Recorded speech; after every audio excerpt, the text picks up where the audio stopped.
Students, welcome to Balkrishna classes. आज हम सीखने वाले हैं स्टैंडर्ड 10 मैथ्स 1 का chapter number 1 linear equation in two variables. इसमें से आज हम प्रैक्टिस सेट 1.3 ये सॉल्व करेंगे। इसका हम क्वेश्चन नंबर 3 सॉल्व करने वाले हैं। तो ठीक है, आगे देखते हैं।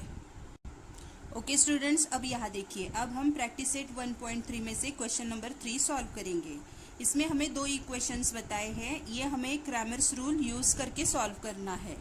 तो क्या है equation? 3x minus 4y is equals to 10, 4x plus 3y is equals to 5।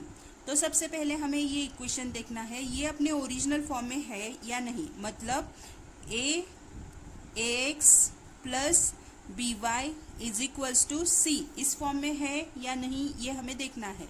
तो है, ये दोनों इक्वेशन अपने फॉर्म में, ओरिजिनल फॉर्म में है। तो इसको लिख लेते हैं, 3x minus 4y is equals to 10, ये हमारा फर्स्ट इक्वेशन। फिर 4x plus 3y is equals to 5, ये हमारा सेकेंड इक्वेशन। ठीक है, तो हमने ये लिख लिया। तो क्या करना है आगे इसका? इसमें से हमें d निकालना है, मतलब डिटर्मिनेट।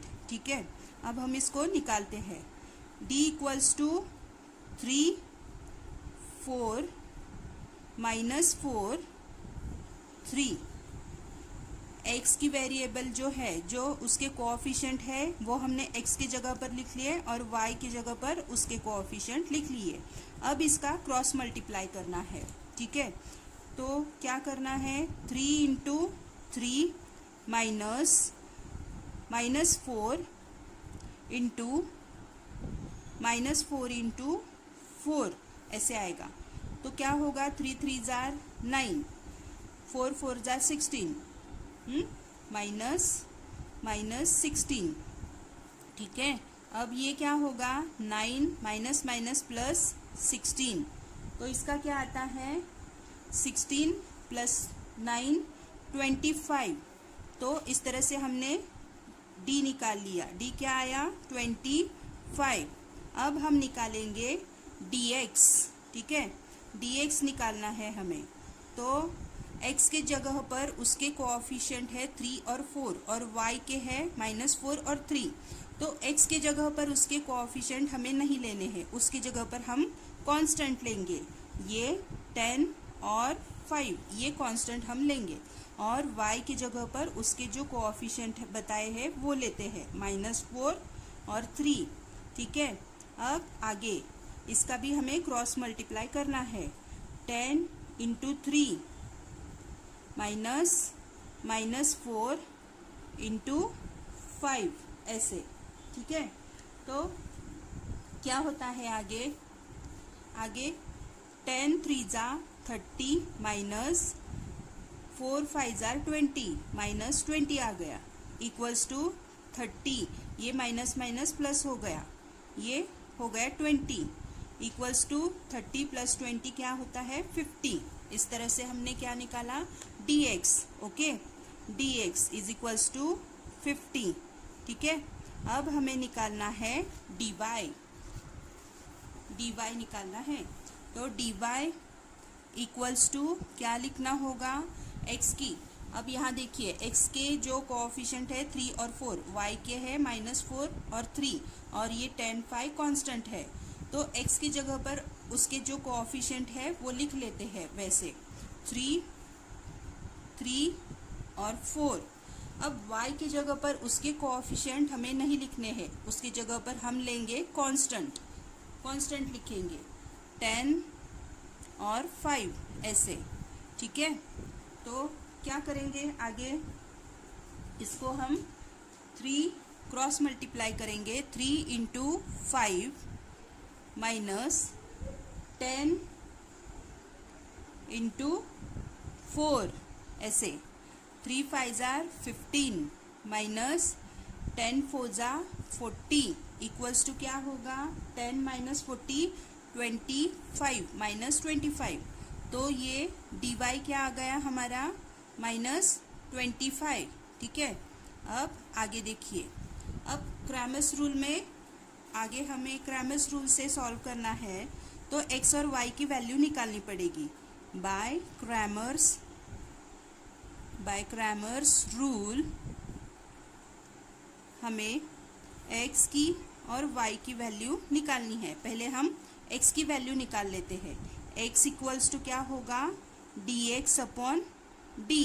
तो हमारी dx जो वैल्यू है क्या निकली है, 50, और d क्या निकला है, 25। इसको हमें लेना है 50 और 25, 50 अपॉन 25, 25 1 ज़ा 25, 25 2 ज़ा 50, तो ये आ गया 2। सो x इक्वल्स टू 2, x की वैल्यू क्या आ गई, 2।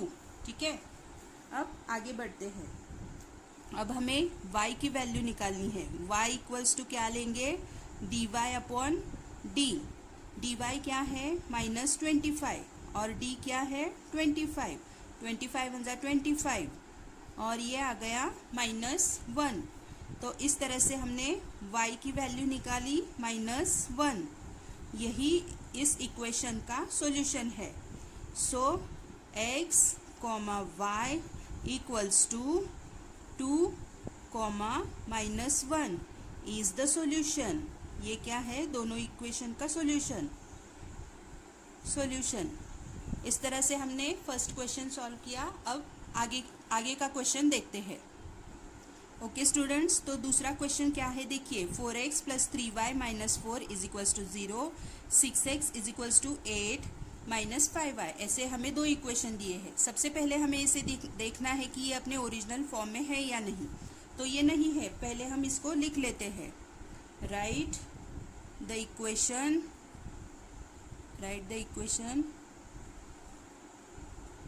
in the form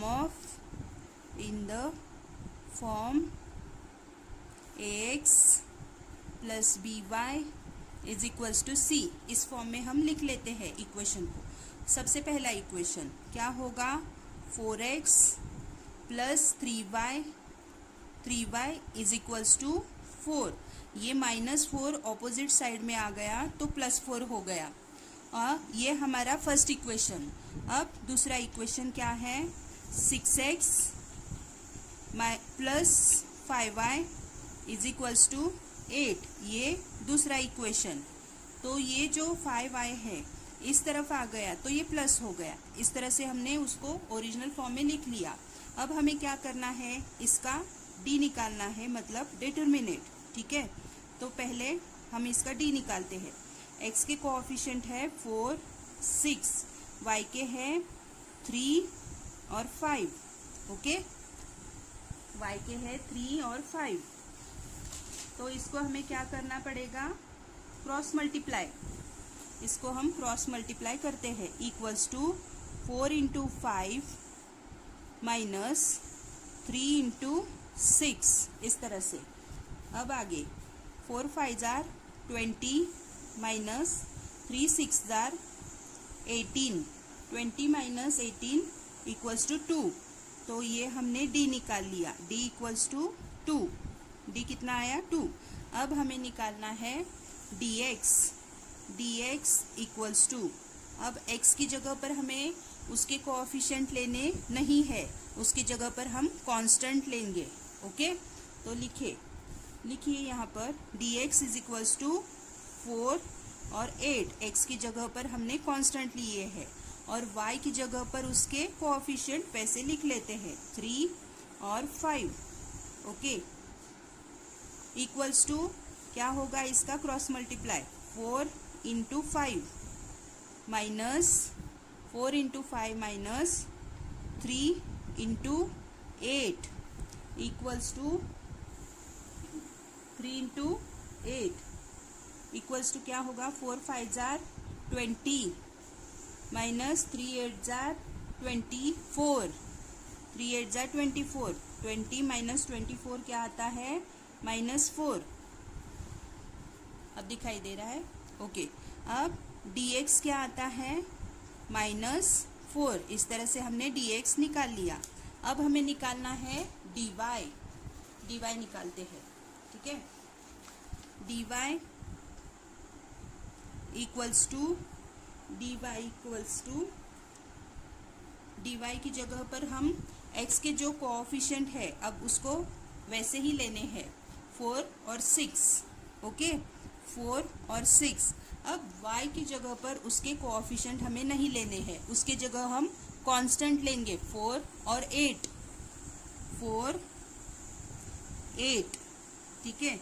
अब आगे बढ़ते हैं। इक्वल्स टू dy हमें निकालना है, तो इसका क्रॉस मल्टीप्लाई करेंगे 4 into 8 minus 4 into 6। 4 8 jar 32 minus 4 6 jar 24। 32 minus 24 क्या आता है 8। सो dy क्या निकला है, dy निकला है 8। ओके, अब इस तरह से हमने d निकाला, dx निकाला और dy निकाला। अब क्रैमर्स रूल के हिसाब से हमें x और y की वैल्यू निकालनी होगी। By Cramer's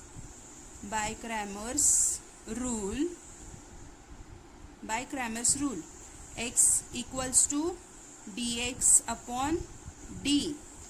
okay, so dx क्या आया हमारा -4 और d क्या है 2।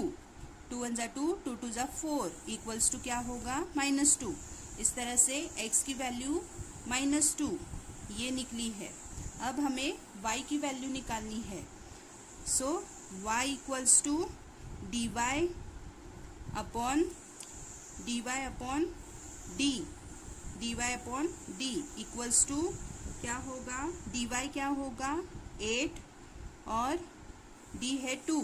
2 1 जा 2, 2 4 जा 8 इक्वल्स टू 4। सो इस इक्वेशन का सॉल्यूशन आता है x, y इक्वल्स टू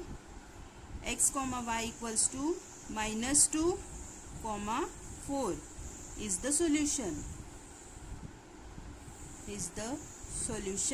ये इस इक्वेशन का सॉल्यूशन आ गया। ओके।